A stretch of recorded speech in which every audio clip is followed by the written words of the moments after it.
So you've worked at a company in India for a few years, and you've probably heard the word gratuity thrown around. Well, it's more than just a buzzword. It's a massive part of your financial security, all thanks to the Payment of Gratuity Act of 1972. Let's really dig in and demystify what this means for you. Picture this. You've poured years of your life, maybe 5, 10, or even more, into a single company. Now you're ready to move on. But here's the thing you might not know. Beyond your last paycheck, the law says you could be entitled to a pretty significant lump sum payment. And that's exactly what we're going to break down right now. So what is gratuity, really? Well, the name kind of gives it away, doesn't it? It's a token of gratitude. But, and this is the important part, it's not just a nice gesture. It is a legally required lump sum payment your employer has to make for your long service. Think of it as a mandatory thank you for your loyalty, written into law. Okay, so to get our heads around all this, we're going to walk through a few key questions. First, what exactly is gratuity? Then, the big one, are you eligible? After that, we'll get into the fun part, how it's calculated.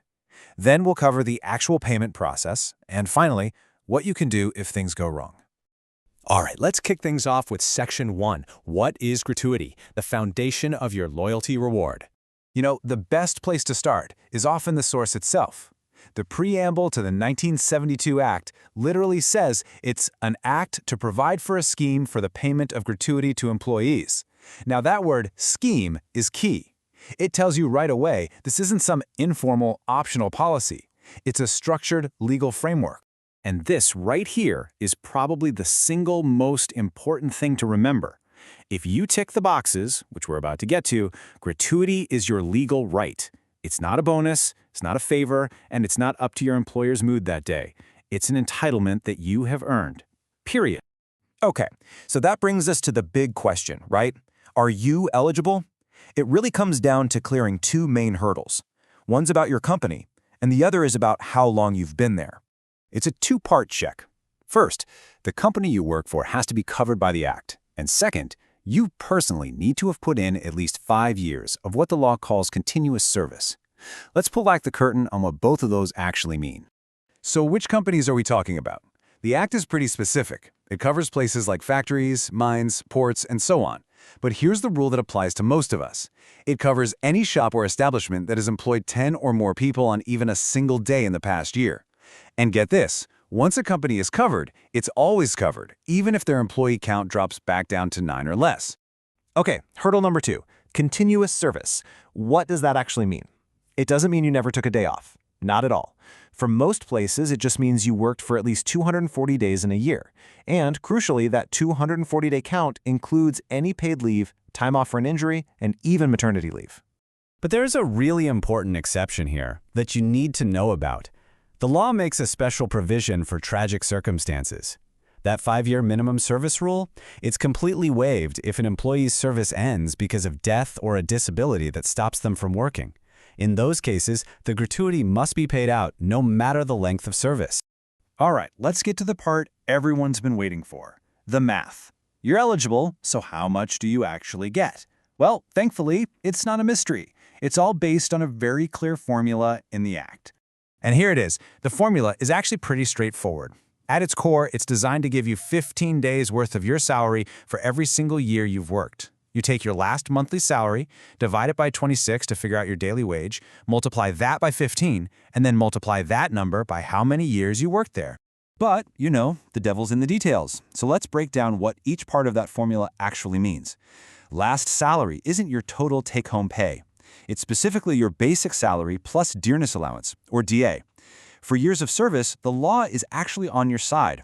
If you've worked for, say, 5 years and 7 months, it gets rounded up to a full 6 years. And why 26? That's just the law's way of calculating a month, assuming 4 Sundays off. Now, one more crucial detail. There is a cap, a ceiling on how much you can receive under this particular act. While your own calculation might come out higher, the statutory payout is capped at 3,50,000 rupees. Just keep in mind that this amount can and has been updated by the government over time. Okay, so we know the what and the how much. Now let's talk about the how.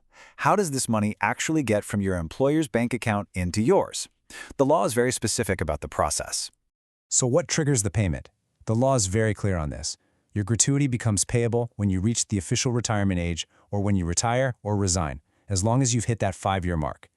And, as we mentioned, it's also payable in the unfortunate event of death or disablement. And this is a big one. The law puts a ticking clock on your employer. From the moment your employment ends, they have exactly 30 days to pay you. Not 31, not 35, 30. What happens if they're late? Well, they owe you simple interest for every single day of the delay. That's a powerful protection. Okay, let's switch gears to something that is so important but gets overlooked all the time: nomination. The act lets you nominate a family member to receive your gratuity if you pass away. If you have a nomination in place, the money goes to them quickly and directly. If you don't, it goes to your legal heirs, which can kick off a long, complicated legal process for your family. The difference is huge. All right, we've been talking about how things should work. But what happens when they don't? Can an employer just decide not to pay you, or are there situations where you could actually lose your gratuity? Let's talk about it.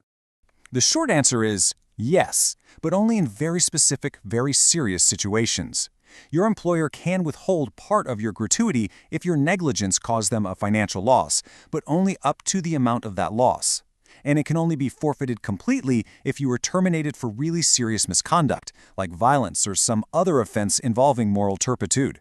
These are not loopholes for employers. They are very high bars to clear. But here's the good news. The Act gives you a powerful safety net. You have rights. You have the right to be paid within 30 days. You have the right to get interest if they're late. If there's any kind of dispute, you have the right to appeal to a government body called the controlling authority.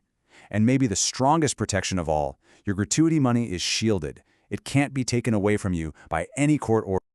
And just to show you how seriously the law takes this, it has real teeth when it comes to employers who don't comply.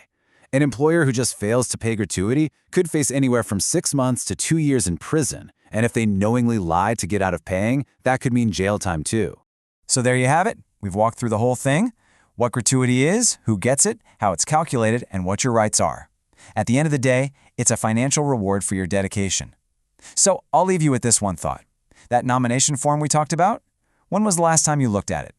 Is it up to date? It's a simple 2-minute check that can save your loved ones a world of trouble.